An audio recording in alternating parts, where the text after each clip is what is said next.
Welcome to Broke Ass to Badass, where heart-led entrepreneurs learn to build the businesses and lives of their dreams with confidence, ease, and joy.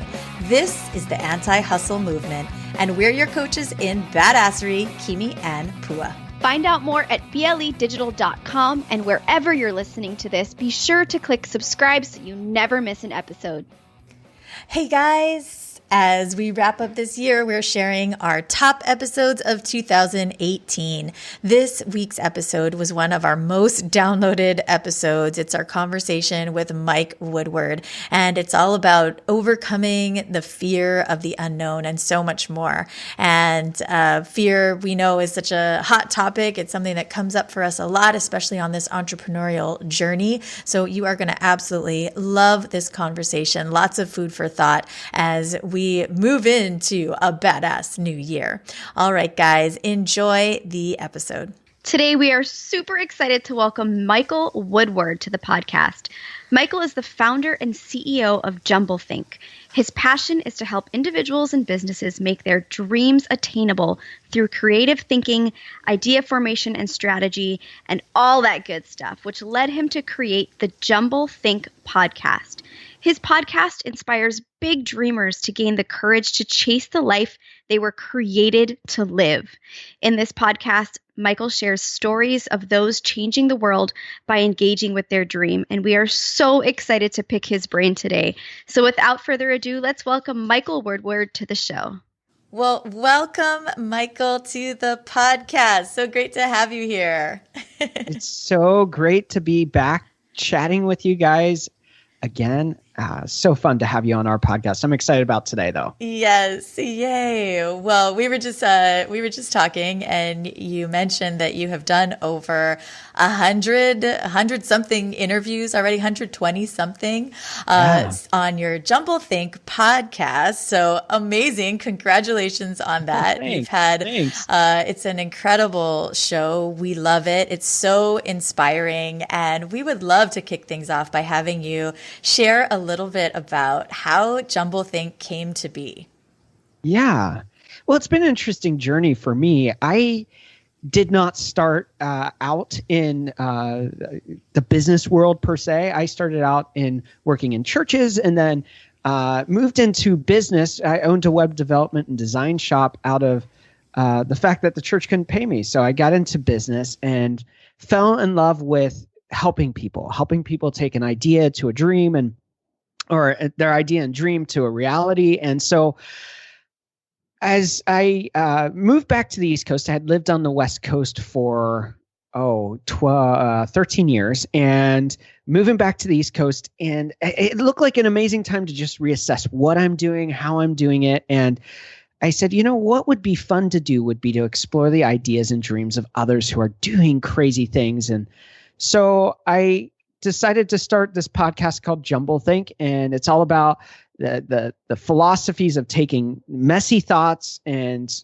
taking the jumble and clarifying it, making it a thought and making it a reality, and interviewing people like you guys and others who are doing that very thing and changing the world around them. So we started just as an exploration of ideas and dreams and talking to innovators and creators and people who are really pushing against the status quo and exploring the possibilities. And so for me, when we launched the podcast, it was just about getting to know incredible people doing that very thing. Wow, awesome. What I love so much about what you just said and about what your mission is that it kind of brings back the expansive possibilities of life for anybody, but especially for someone who has entrepreneurial visions and maybe sort of going down that path, but getting kind of stuck in whatever we get stuck in, whether that's, financial struggles or battling against the traditional norms that we've grew up in or anything like that. What is so beautiful about what you've created is the constant reminder that you can always expand your limits or let go of your limits altogether, right? Yeah. Thank you so much for saying those kind words. But, you are exactly right. there is nothing worse. And I'm not going to get the quote right. I wish I could, but off the top of my head, I can't remember it exactly. But it's something to the effect of nothing's worse than a life unlived. And I think so much of society right now is about living the status quo. You're supposed to go do college, then you're supposed to go get the career, then you're supposed to maybe do several years there, jump from business to business, grow your career, make a lot of money, and then when you hit 50 or 60 or 70 or, by the time we retire 105 or whatever that is, and then retire and then live our lives. But that seems like a life wasted to me. It seems like a life unlived. And I think that that's what it's all about is, I believe people are created for purpose. People are created for destiny. And there is nothing better than seeing someone who's stepping into that and saying, you know what? I'm not going to go the traditional route. I'm going to go push the boundaries into the unknown, experience the unknown. And whether it fails or succeeds, I'm on a journey of discovery. And win or lose, it's an amazing journey, Love Totally. that. Love it. What a cool time we live in, right? Where we can be exposed to all of these little, like exposed to thoughts that can create a quantum shift in the way that we look at our lives. And with, podcasts and the internet and all this information available to us, it's just such an amazing time to be exposed to new ways of looking at things in a way that we have never been before.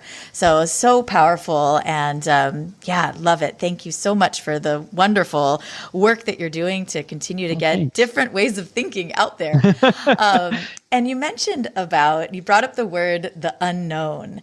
And I know this is something that you've been talking and sharing a lot about on your podcast recently. Right. And you have a free download on your website about overcoming the unknown. Let's dig into that a little bit and share with us what does it mean to overcome the unknown, to be aware of it, and why do we have so much fear when it comes to the unknown? Can you share with us your thoughts on that? Yeah, for me right now in this season, I'm living in a place of the unknown. We own a web development company. We're in its transition to a new business with around the podcast and other things we're doing. And so we're living in a place of the unknown. So that sparked my interest in going, so what is it about the unknown that scares us, overwhelms us, and holds us back from the potential? Or, for a lot of people, they may get locked into a situation in which they don't have to go into the unknown because they can live in the place of safe, which I think is a very dangerous place to live because it limits your possibilities. So when I started diving into this whole idea of like, what does it mean to overcome the unknown? We lost one of our largest clients. So for me, it got real right in that season when we started this discovery of facing the unknown. And what I started to experience as I researched people who did amazing things, these innovators, these influencers, as whether it's Steve Jobs or Elon Musk or Walt Disney, or you look at people like Dr. Luther King Jr. or even Mary Kay. These people stepped into something knowing that there was amazing potential, amazing opportunities, but they took the risk. They chose to step into something else. And so often there's a couple things that cause us to force living in the unknown. One, a situation that requires it, whether it's losing a job, a spouse, a situation where maybe we get injured and the unknown happens to us. And now we have to face a new reality. Another thing that happens is that we can choose to step into the unknown, where we can say, okay, I know that this is where I live. This is what I've got going on, but I can choose to engage something that's a little riskier and a little bit more overwhelming. And so those are really the two spaces, chosen unknown or unchosen unknown. And sometimes I think the unchosen unknown is actually easier because you're throttled into it. Whereas the chosen unknown is actually harder. You have to actively say, is this worth the investment of risk? Is this worth the investment of time? Is this worth the investment of failure? So two different situations, and I think they get to the same result, which is a new reality, but it's stepping from the light into darkness. And there's this poem that I think is just brilliant. And I forget who it's by off the top of my head, but he basically says, when you step in out of the light and into the unknown, you will either step onto something with sure footing, solid land, or you'll learn to fly. And I love that philosophy of like, you're either going to have a foundation or you're going to learn to blossom, to spread your wings and soar to a level that you didn't know was possible. So that's kind of been the beginning journey of this discovery of the unknown and what it looks like. Holy smokes. I have so much I want to say.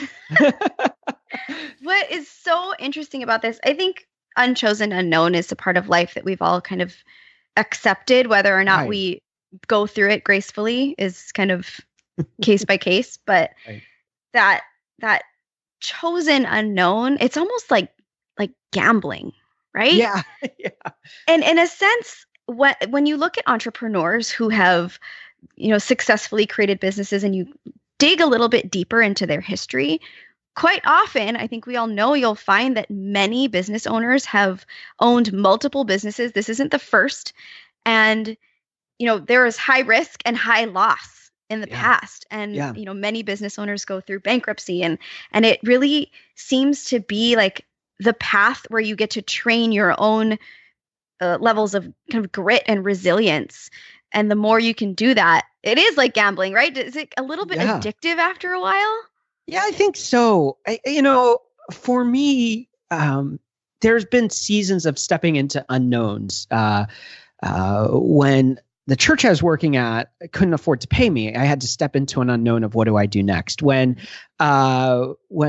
we had some situations where a client didn't pay us like $65,000 a couple years back, we had to step into an unknown.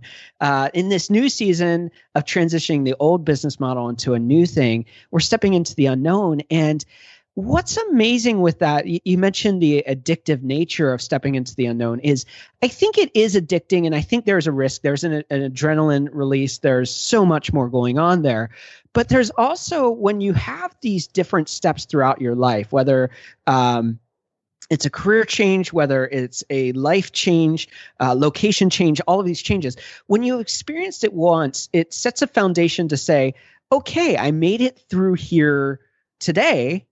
And then you get to the next season, you look back and you say, well, back then when I encountered the unknown in this type of situation, everything was okay.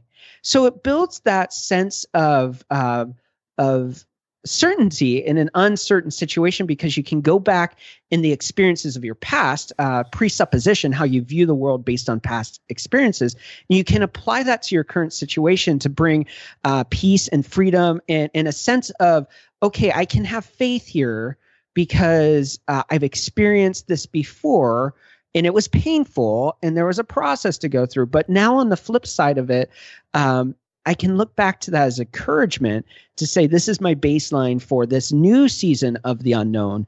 And it releases a new freedom to risk more maybe, but also to have more faith to go, well, I've been here before, it's okay, and I'm going to get through it again.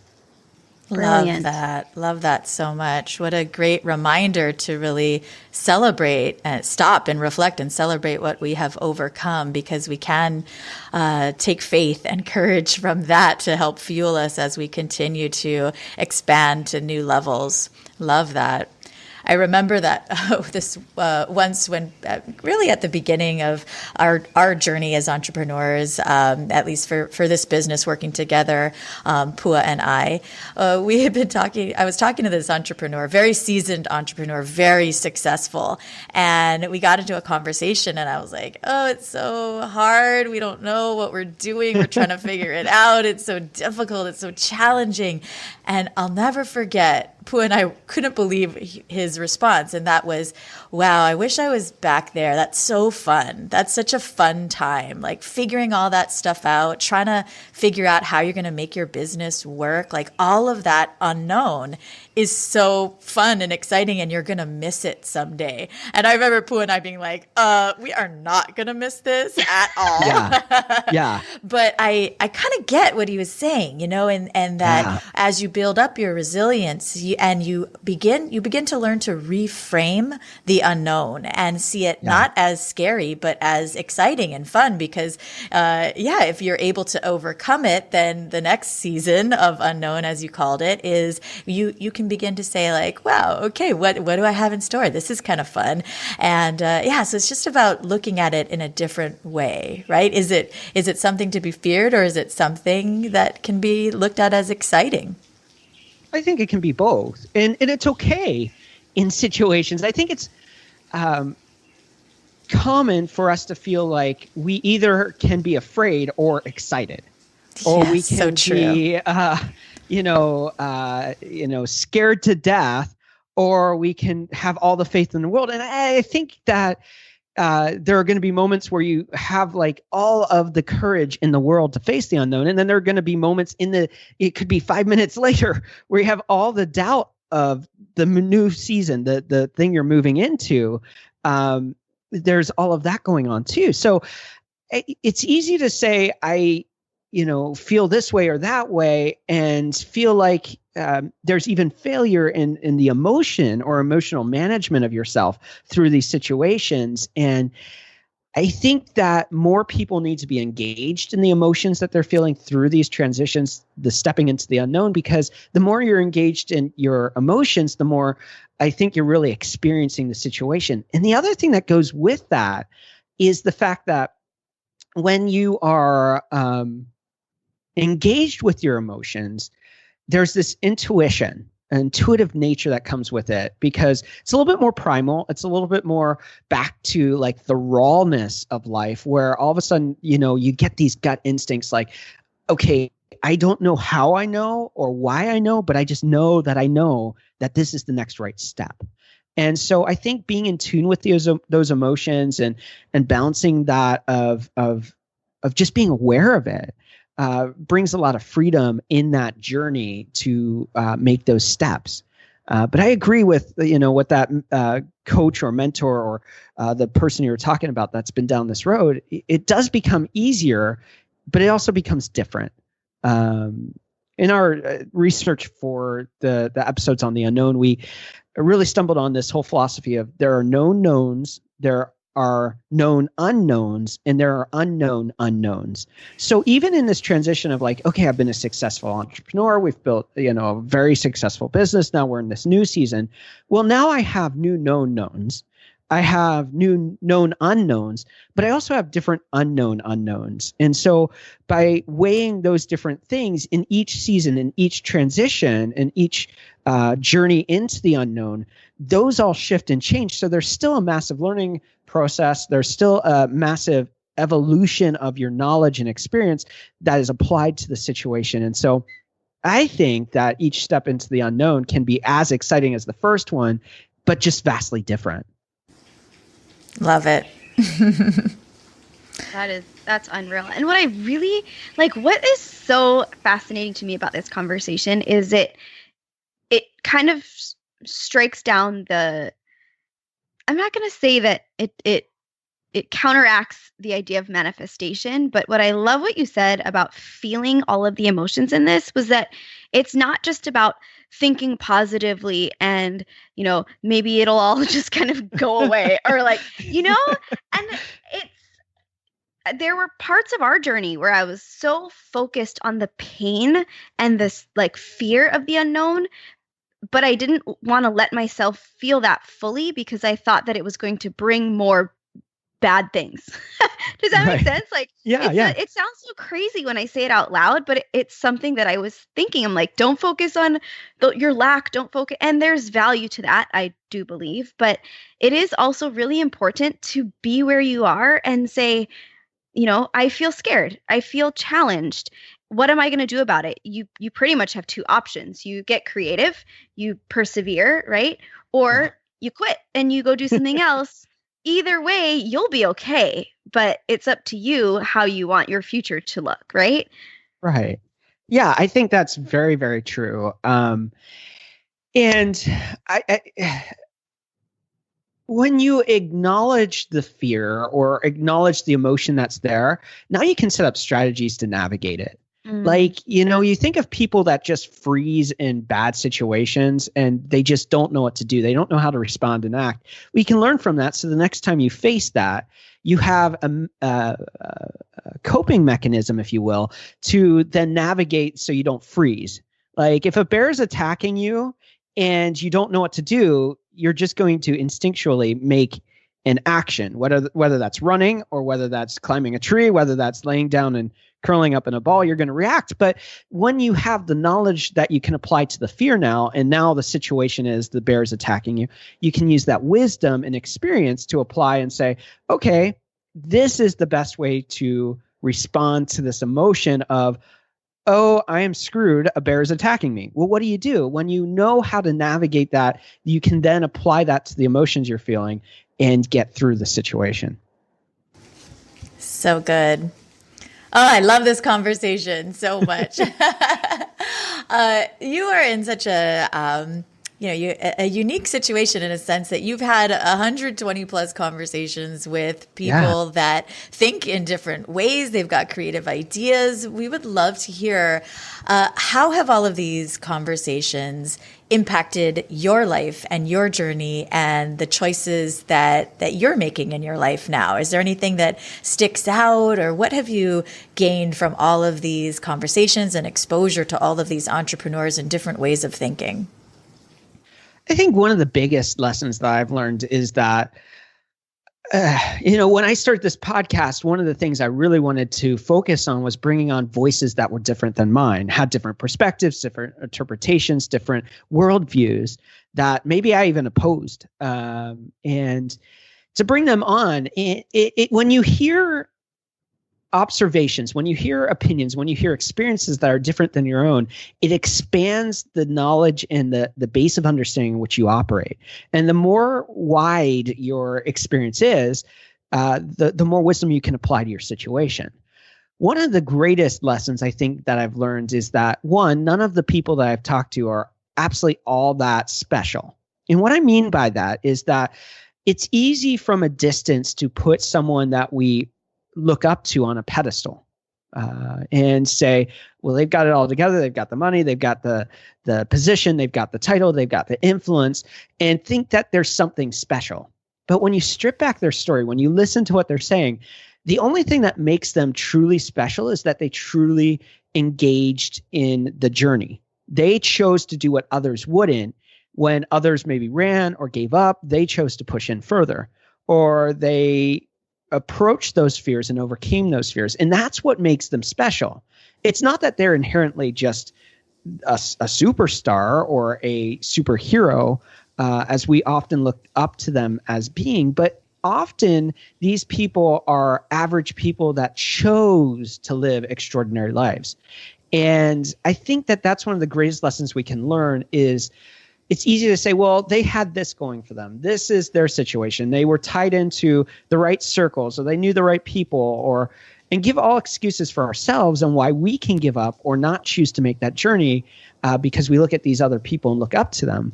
Or we can choose to learn from their stories and say, because of the choices they made, I can be freed to make the choices I need to make. And I think it's one of the greatest experiences you can learn when you talk to amazing entrepreneurs and dreamers, innovators, is that they're simply being intentional about the choices they're making. And that's the power in which they make the future that they want to see. And so I think that would be one of the big things. The other thing would be that all of them, while their success rests solely on them from the point that they're making decisions, there was a community around them that supported them, whether it was a family member, whether it was family, circles on a larger scale, or whether it was a writing community, whether it was a startup community, whether it was friends from college. There is a support network that helps to build these amazing people, and that these amazing people are who they are because they've put themselves around incredible people to help support that journey. Wow. That was an amazing answer. Love Right? both of those. Wow. I just thought I was Awesome. rambling on. So sorry. Really great. So epic. Intention and support really is like, Yeah. that's it. Yeah. And what's so beautiful about all of this, like you are just humanizing every one of these topics and experiences. And we've actually found also through our podcast, like you're so right. When we first started podcasting, we had this list and we called it Unicorn Podcast Guests. And they were all these famous people who we thought it would be like such a great success marker to have them on the podcast. And, Right. while they would still be welcome, but, Ellen, The Rock, people like that. Yeah. Right? Like we've also spoken to people who may have never been exposed to our audience had we not had a conversation with them just in passing, like in life. Yeah. And to give their story a voice and to let them inspire other people by just being quote unquote normal, regular people, just doing cool things in the world, asking for nothing in return, but to continue to do what they love. Like it's really inspiring. And for anyone out there who feels like there is any reason you can't do whatever you want to do, or you don't have the support, or you aren't really sure what to do or where to go, like we're here, all three of us. We are here to tell you that you can, and we can be your support if you feel like you don't have that in your life. So thank you. Yeah, that was really amazing. And I am also very curious to hear so you have a couple of free guides on your website, and one is about overcoming the unknown. And the other one you said was 4 ways to know that you've found your dream. Right. And I'm so curious if you could kind of dig into that just a little bit without giving it all away. What is that all about? Yeah. When you have a dream or an idea,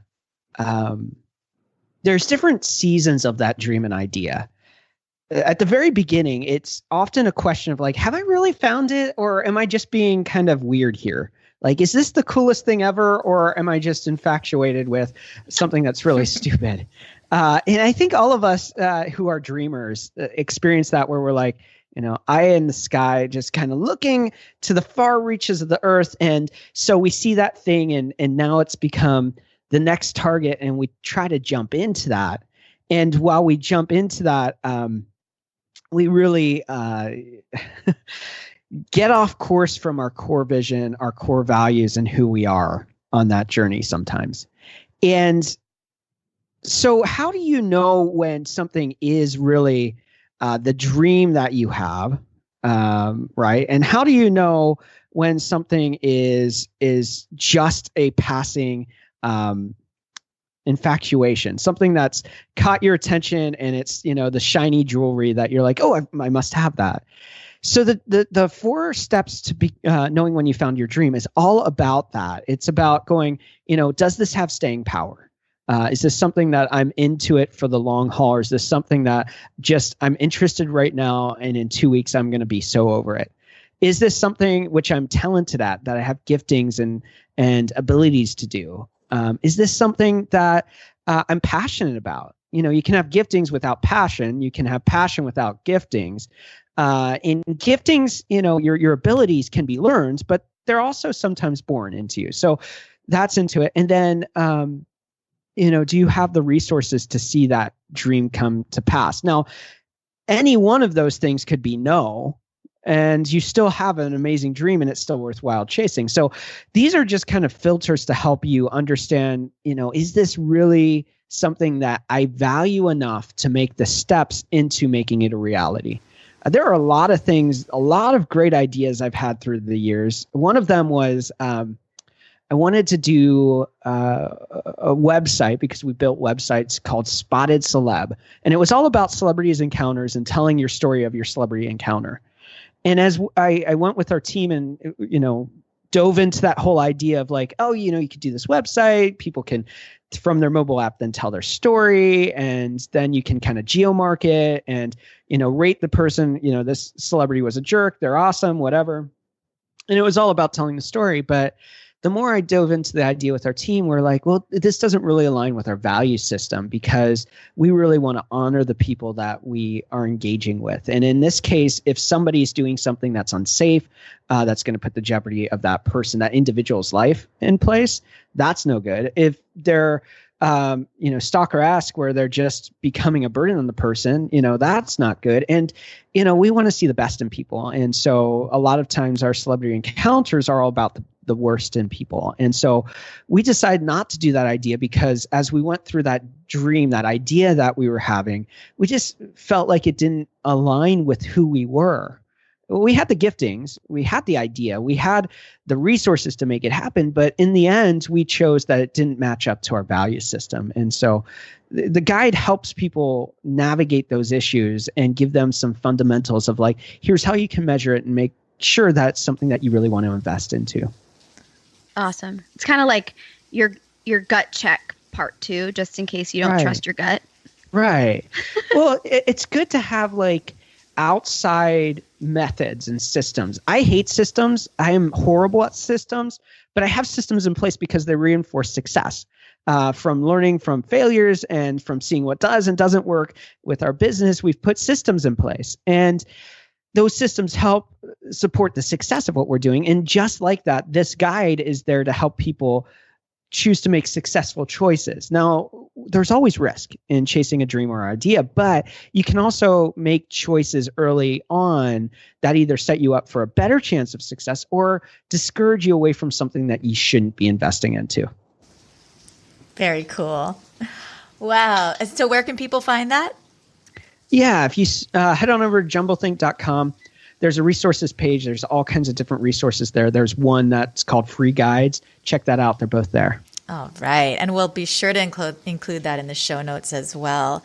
Well, Mike, we could talk with you all day. You are so fun and easy to talk to. And we just have loved this conversation so much. Any final words to share with our audience?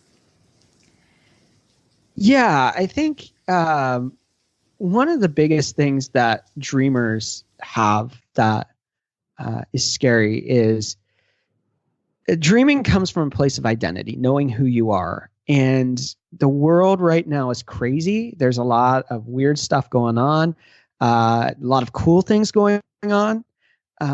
But the world needs each of us to live in that place of understanding who we are and then jumping into that place where we step into our purpose, our destiny, what we were created to do. So if there's anything I could say right now to anyone listening is that you are so significant, and whether it's influencing one person or a million people or a billion people, your journey is significant, and we need you to really be who you were created to be. That's what the world needs right now. And so I just want to encourage that.